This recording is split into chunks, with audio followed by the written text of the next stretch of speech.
guerreros, las fortalezas, las armas, parecen haber sido totalmente prevalentes en las sociedades antiguas del Perú.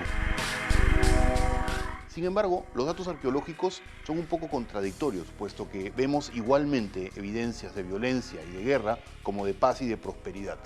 Mi nombre es Luis Jaime Castillo, profesor de arqueología, y hoy en Umbrales trataremos acerca de la guerra y la paz entre los mochicas.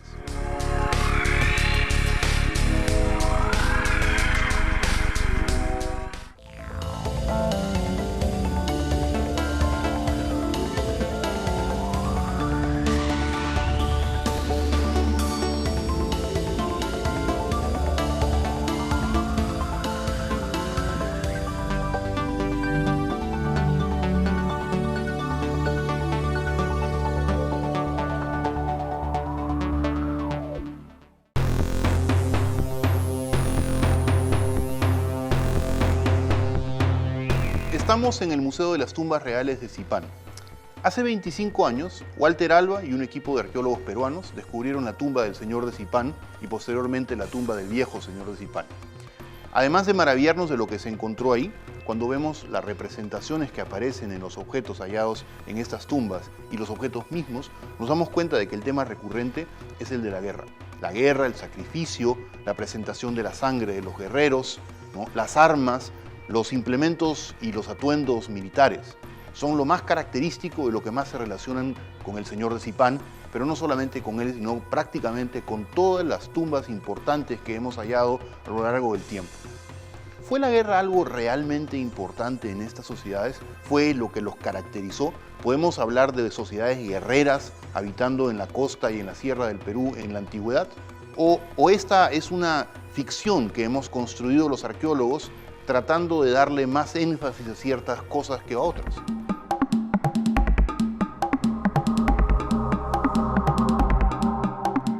Doctor Alba, en sus investigaciones aquí en Zipán, la identidad de los personajes que usted ha podido recuperar, ¿se podría definir como guerreros? Hasta hoy lo que hemos encontrado son 16 tumbas de diferentes épocas y de diferentes jerarquías. Como sabemos, cada tumba refleja el rol y la función del personaje que está sepultado porque fue enterrado con todas sus pertenencias que usaba en vida. Claro. Esto nos permite identificarlos y la jerarquía va desde los señores hasta los guerreros o sacerdotes y asistentes de sacerdotes o con alguna función religiosa. Casi todas las tumbas que hemos recuperado en Zipán, las tumbas principales, son de hombres. Invariablemente todos llevan armas como parte de sus pertenencias. La única tumba que no tuvo armas como parte de pertenencias fue la del sacerdote, que marca una época en que ya la religión estaba separada del mando militar, del mando político.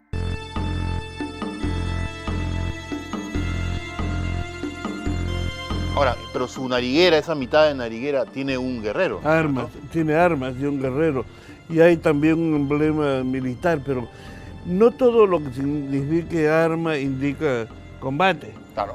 Indica siempre las espadas, son un símbolo de poder, es lo que debió pasar también con la famosa dama de Cao, ¿no? Las armas eran símbolos de poder, no las usaba ella. Entonces yo creo que el tema de la actividad bélica en el caso de Zipán está marcado. Todos los guerreros tienen que tener armas en sus tumbas.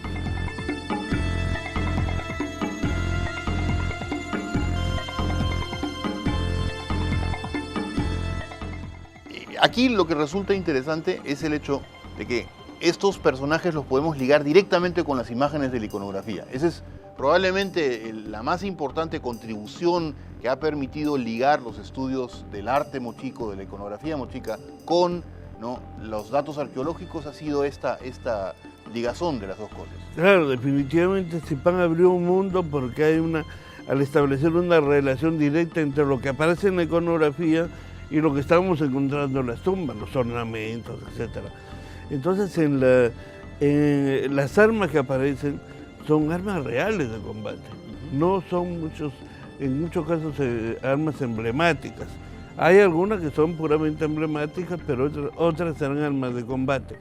Y otro aspecto importante es que en algunas tumbas hay muchas armas, incluso armas intencionalmente destruidas al momento del entierro o otras que han sido desarmadas y chancadas destruidas. Entonces hay toda una simbología que tiene que ver con el poder, con la guerra y finalmente también destruir la capacidad bélica de estas armas al ser enterradas.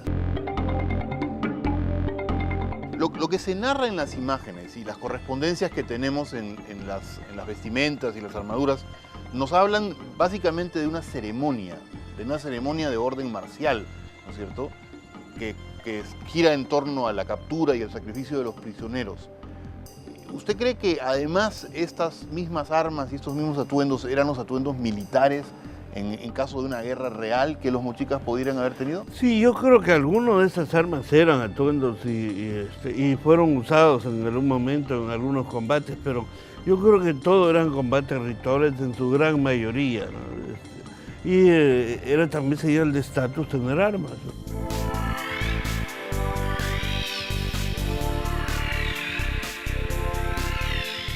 Estamos en Galindo, un sitio mochica ubicado en el Valle de Moche, que pertenece al periodo tardío, casi final de la ocupación moche de este valle. Aquí estamos con Greg Lockhart, ¿no?, que es el arqueólogo que ha trabajado aquí en los últimos años y que ha estudiado un poco la conformación del sitio y algo que es muy peculiar, su muralla. ¿Qué significa? ¿No? Tiene un carácter defensivo, tiene un carácter social.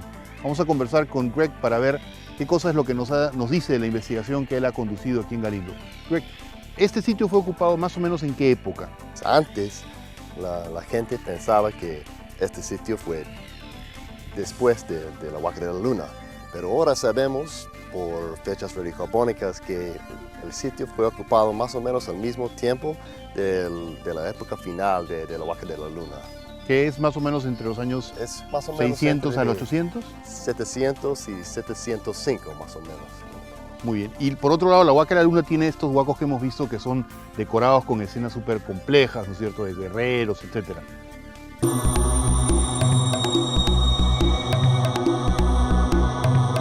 Volviendo a la muralla, porque tu profesor, Garth Boden, profesor de la Universidad de New Mexico, él pensó que la muralla era una barrera social. No, hay un problema muy grande con esta idea. Atrás del muro encontré una parapeta atrás del muro, ¿no? Un parapeto. Parapeto. Y esto es básicamente un banco donde se puede ver encima del muro, pero también se puede tirar cosas a una persona que está acercando, ¿no? Y bueno, otra persona que se llama Teresa Topic hizo algunas excavaciones atrás del muro también y ella encontraron un montón de piedras redondos y probablemente pensamos que usamos eso para armas, ¿no? Claro, eran la típica munición de las ondas. De las ondas. ¿No? Ahora, entonces, digamos, ya no sería tanto una barrera social, sino sería una verdadera muralla defensiva, ¿no? Sí.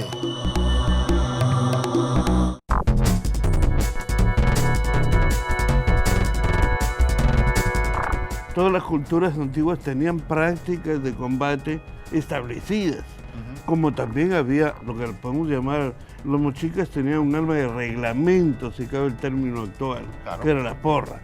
No se ven muchos casos de guerreros usando estólicas, por ejemplo, eran más para la caza. Claro. Entonces hay todo un orden en el uso de las armas ofensivas y defensivas.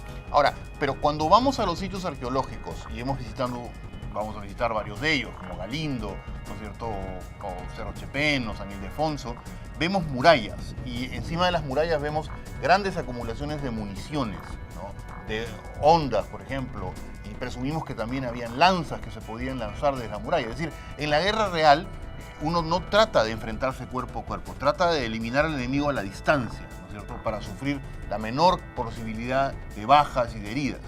Entonces, ¿aquí no encontramos una suerte de contradicción? Yo creo que hubo probablemente combates o batallas, si cabe cualquiera de los términos, pero de manera muy ocasional, probablemente para dirimir situaciones territoriales y sobre todo para el control del agua.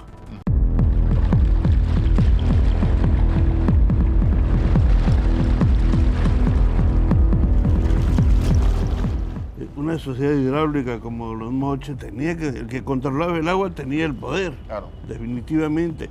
Y por esta razón también los centros fortificados y los centros estratégicos, al final de Mocho, cuando la sociedad ya está muy estructurada, se trasladan a la garganta de cada valle. Claro. Es decir, el lugar estratégico donde controlo tránsito de gente y controlo militarmente un territorio.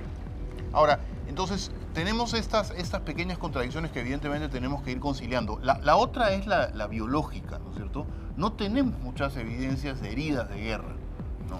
Los entierros de Zipán, por ejemplo, han presentado heridas, huesos rotos o cosas que podrían decir que hubo violencia entre ellos. Bueno, primero tengo que adelantar que los huesos de las tumbas de Zipán están muy maltratados por el tiempo. Entonces es muy difícil examinarlos y encontrar traumas de guerra, pero en la gran mayoría parece que no hay traumas. Entonces, muchas veces las armas eran elementos que, como hoy, ¿no? Un estado como Suiza, todos tienen las armas en sus casas, pero nadie sale a combatir, nadie las usa. Una suerte de paz armada, digamos. Exacto, entonces yo creo que hay eso, y además era señal de estatus, era un caballero, y quizás probablemente tener alguna confrontación de tipo ritual.